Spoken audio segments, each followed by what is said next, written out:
इसमें मैंने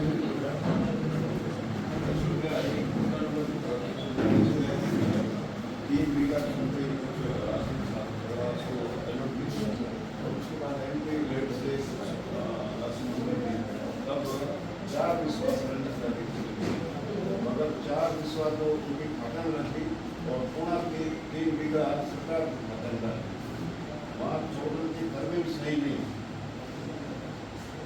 और तरमीम जो है वो पूरी इसलिए पहले तो तरमीम का करा करे तो उनके खाते से 4 विश्वास लानी थी जिसकी जगह पुणे 3 बीघा ले ली उसको दुरुस्त किया था, उसके बाद नवीकरण किया था।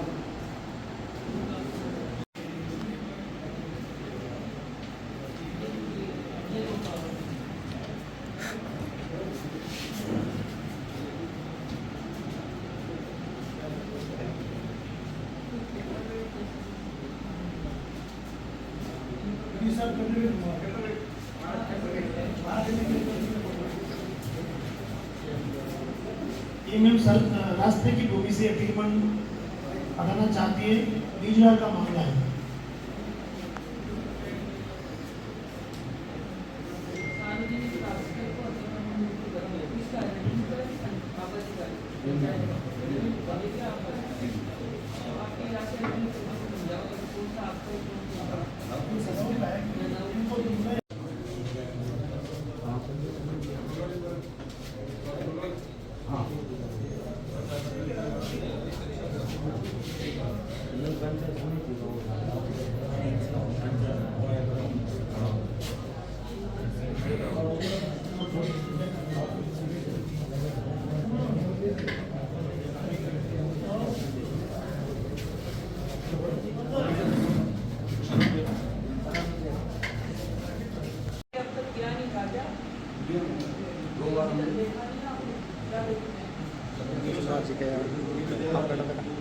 चश्मा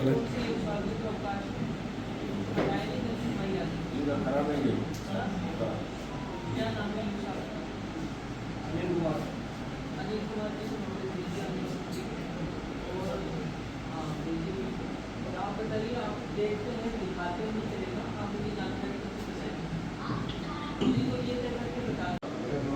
अभी आया और ये साल को हमने कहा भी और 31 दिन का ऑर्डर भी ये लाया पंचायत राज विभाग से। पंचायत के जो रनिंग काम है उसका पेमेंट किया था पहले तो कुछ एसपीएम साहब का बात हुआ जब तो उन्होंने कुछ किया था, अब ये साल ये हमने उनको कहा भी वो आ जाएंगे तो वापस करा देंगे।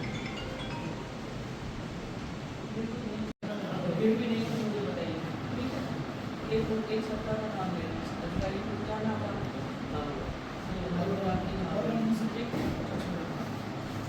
आगे आओ इसके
प्रस्ताव भेजे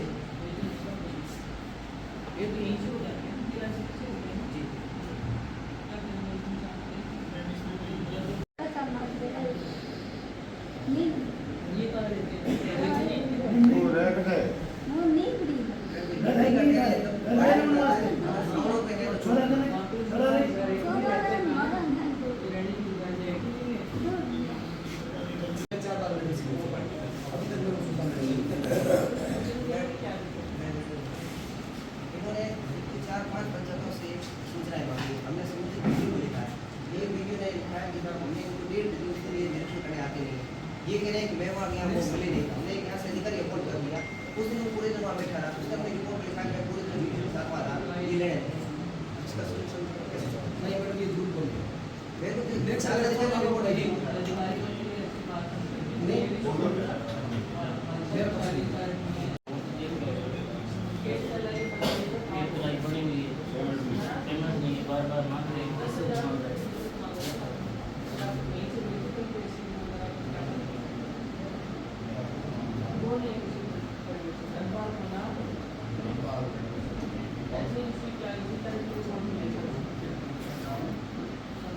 अरे भाई धर्मपाल कैसे मांग रहा है भौतिक सत्यापन की, तो खेत का नहीं बनी उसका सुपरवाइजर नियुक्त आरोप है।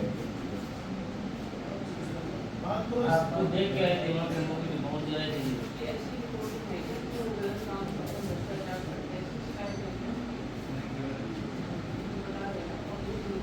नाम तो हो गया बेचारे। जब फोटो भी लगे हुए थे साथ में। अगर उसका नहीं आया तो उसका क्या मतलब निकालेंगे? पैसे पैसे मांग रहे हैं, ठीक कर रहा है, सोचो उस बात को। किसी जांच की माँ बाप खुद लेके आए थे पहुँच जा रहे थे। एक हम बात कर रहे हैं, इसमें बाहर का वगैरह पता नहीं चल रहा, पुराना प्लास्टिक लगा हुआ इसका। अभी तो कोई समाधान मांग पड़ेगा ना। मकान इसमें नियम ये होता है ये जारी होने के बाद भी बढ़ानी होती है। क्या करें सेक्शन से पहले हाँ। 10,000 रुपये की रिश्वत मांग रहे हैं, नहीं मांग रहे हैं, तो इसका जो भौतिक सत्यापन है, कोई कार्रवाई का मांग रहे हैं। गड़बड़ ज़्यादा है, गड़बड़ नहीं बहुत ज़्यादा है। ये तरह की बात में ये होने के बाद बहुत ज़्यादा गड़बड़ है ये तो। इसको आप करो 2 दिन के अंदर ये भी वितरण आपकी काम भी मैडम के लिए वितरण नहीं किया जाता। ये नंबर आपको कौन बता सकता है? आदमी को क्या कोई काम होता है? या तो काम होने लगा तो कर दो, नहीं है तो बोलो मना करो। कुछ ना कुछ तो चलता वितरण में आते रहता है। कहना चाहती हूँ आप किसी भी रोड सरवाई के लिए अब जैसे आप देरी करोगे तो कोई नहीं 10,000 रुपये आपका मांग रहे हैं, मांग रहे हैं, वाली मुझे जाँच करा रहे हैं। मेरे तक कोई बात है कि जाँच करा रहे हैं। ये तो उसका सोल्यूशन निकालिए। इस जाँच करा नहीं है। सैकड़ों विद्यार्थी बढ़ते हैं लेकिन पिछले 18-20 साल से कोई खेल मैदान नहीं है। क्या करेंगे बताइए? टेंडर इसने स्वीकृत की 1.5 करोड़ रुपये की हो रखी है। पिछले 3 साल से पैसा स्वीकृत हो रखा है सरकार द्वारा लेकिन कार्य शुरू नहीं होता। राशि आने के बाद क्या करें? राशि आने के बाद में क्या हुआ, पहले कोई किसी ने दावा करके तो उसने ली, तो उसका सर्टिफिकेट छोड़ा, उसमें तहसीलदार से इसमें इंचार्ज थे और उन्होंने भी उससे किया तो गवर्नमेंट की ओर से अपील भी होगी। समाचार सुना है, सब लोग मैम के पास आए, मैम ने बहुत ही गंभीरता से इनको सुना है और जो निर्देश परिवारों पे दर्ज किए हैं, जो आदेश दिए गए हैं, हम उनकी पालना सुनिश्चित करवाएंगे। और मैं पूरा विश्वास दिलाता हूँ कि मेरे जो फर्म के जितने भी अधिकारी हैं जिनके लिए आपने जो आदेश जारी किए हैं उनकी हम उस टाइम लाइन की पालना सुनिश्चित करवाएंगे। आपके सबको भेजेंगे मैम और आपके ऑफिस को भेजेंगे। और मैं समस्त यहाँ ब्लॉक के अधिकारियों का और विशेष तौर से मैम का, जिन्होंने बहुत ही गंभीरता से आज यहाँ पर सुनवाई की, और नगर पालिका का सरपंच साहब का, स्थानीय लोगों का, मीडिया के बंधुओं का बहुत बहुत धन्यवाद ज्ञापित करता हूँ। बहुत बहुत धन्यवाद। ये चौटन उपखंड में आज जन सुनवाई हुई है और राज्य सरकार के निर्देश हैं कि हर महीने 3 स्तरों पर प्रत्येक गुरुवार को जन सुनवाई होगी। तो पहले गुरुवार को ग्राम पंचायत स्तर पर, सेकंड गुरुवार को उपखंड स्तर पर और तीसरे गुरुवार को जिला स्तर पर नियमित रूप से जन सुनवाई होगी। मेरे द्वारा प्रयास किया जाता है कि पृथक जिले में, पृथक ग्राम पंचायत में, उपखंड में और जिले में जाकर के जन सुनवाई की जाए ताकि सभी लोगों को जन सुनवाइयों का समान रूप से लाभ मिले।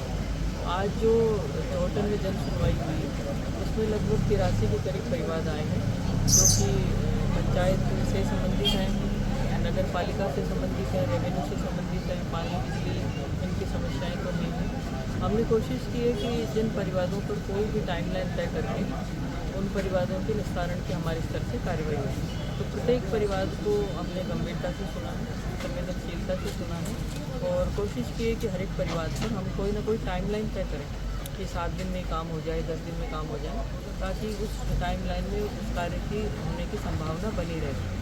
इसके अलावा जितने भी परिवार आए उन सबको मैं अपने ऑफिस में भी मंगवाती हूँ और उनका फॉलोअप करती हूँ और ये देखते हैं कि जितने परिवार आए थे उनमें जो कार्रवाई के निर्देश दिए थे वो हुई कि नहीं हुई। तो प्रत्येक परिवार पर लिखित में रिपोर्ट प्राप्त करते हैं और जब उसका संतोषजनक समाधान हो जाता है तो हम उसको प्रोव करते हैं या निस्तारित करते हैं। आज जितने भी विभागीय अधिकारी उपस्थित थे मेरे स्तर से उनको निर्देशित किया गया है कि प्रत्येक परिवार को संवेदनशीलता से और गंभीरता से लेते हुए जो निर्देश उसमें दिए गए हैं उसके हिसाब से कार्रवाई करें और जो टाइमलाइन तय की है उस टाइमलाइन के मुताबिक उसमें कार्रवाई करें। मैडम बहुत लंबी जनसुनवाई चली, 4 घंटे तक चलना और 83 मामले आना अपने आप में कितना बड़ा समझते हैं? हाँ, जब ये चूँकि हम जहाँ भी मेरे जाना होता है तो विचारित करा करके जाते हैं, ये बता दिया जाता है। ऐसा नहीं कि कहीं भी चले गए जनसुनवाई करने के लिए। हम भी देख रहे थे संबंधित अधिकारियों को फ़ोन लगाना, इसकी पूर्व सूचना देकर के हम लोग जाते हैं ताकि ज़्यादा से ज़्यादा लोग आएँ और अखबार में बाकायदा खबर प्रकाशित कराई है। एसडीएम साहब ने बड़ी अच्छी सूचनाएं दी, सब जगह अच्छा प्रयास किया। ऐसा नहीं कि जनसुनवाई करने चले गए और खाली बस नहीं, एसडीएम साहब का खूब अच्छा प्रचार प्रसार किया गया है। नहीं आए तो एफर्ट ये रहता है कि ज़्यादा से ज़्यादा लोग आएँ इस जनसुनवाई में, क्योंकि सारे ही लोग इतने विभाग के दिन भर बैठते हैं तो कुछ समाधान निकले, लोगों को ज़्यादा से ज़्यादा राहत मिले, इसलिए इस चीज़ को प्रचारित करा के फिर जाते हैं। शायद उसी का ही परिणाम है कि लगभग 83 के करीब हमारे परिवार आए हैं, तो उनमें से जितने भी हम लोग मौके पर निपटा सके हैं उनको हमने निपटाया है और बाकी औरों में हमने टाइमलाइन तय की है तो उनका जरूर निश्चित अधिकारी को आपकी ओर से क्या निर्देश दिए जो आम जनता की फटाफट समस्याओं का समाधान हो जाए? उनको संवेदनशील रहने के लिए बोला है, गंभीर रहने के लिए बोला है, परिवादी की पीड़ा को महसूस करें और इस तरह से काम करें कि उसकी समस्या का समाधान हो। समस्या के जवाब में समस्या नहीं बताएं कि ये समस्या का समाधान करने में तो अमुक समस्या है, समस्या के जवाब में समाधान बताएं, नोट अगेन प्रॉब्लम नहीं बतानी है। तो मेरे विचार से इनका ओरिएंटेशन भी हमने किया है, सेंसिटाइज भी किया अधिकारियों को और इस दिशा में अच्छा कार्य होगा, मैं मान के चलूँ। जमीन होती है हमेशा पहला और द्वितीय गुरुवार, वो परिवेदन है यहीं दब रह जाते हैं, उसका फॉलोअप क्यों नहीं हो पा रहा? उसके फॉलोअप के लिए जैसे आज यहाँ आए तो मैंने कहा कि जो पूर्व में जितनी भी जनसुनवाई हुई है उनका रिकॉर्ड लेकर के आया था कि वो जो परिवेदन आई थी तो उस पर हमने अब तक क्या कार्रवाई की। तो यदि सेम परिवादी वापस आता है और ये कहता है कि साहब पिछली जनसुनवाई में या उससे पहले की किसी जनसुनवाई में मैंने ये परिवेदना परिवार दिया था लेकिन कुछ हुआ नहीं, तो जब विभागीय अधिकारी उसका फॉलोअप लेके आएगा तो हम उनको बता सकेंगे कि इसमें इतनी कार्रवाई तो हो चुकी है और इतनी कार्रवाई इसमें शेष है। तो जो उसका उद्देश्य है, जो मंतव्य है वो ये है कि लोगों को ज़्यादा से ज़्यादा राहत मिले। मैम, ज़मीनी विवाद को लेकर ज़्यादा परिवर्तन आया और पुलिस द्वारा FIR दर्ज नहीं करना अपने आप में मतलब क्या निर्देश दिए? कुछ परिवार, सभी प्रकार के परिवार जमीन से संबंधित भी सभी थोड़े ज़्यादा है, सभी महकमों की हैं। तो हमारी जैसे 2 तहसीलें लगती हैं, SDM साहब हमारी की भी जनसुनवाई साथ में की है। हाँ, उनको ये बताया है कि रेवेन्यू के जितने भी परिवार हैं, कोई भी मामला अगर उसको हम समय से निपटा देते हैं तो आदमी को तो राहत मिलती है और वो उस इशू को फ्लेयर अप होने की संभावना नहीं रहती है। तो आपको ये कहा है कि सब चीज़ों की टाइमलाइन तय करके और रेवेन्यू के मसलों को भी समय से निपटाएं, समय द्वारा कहा।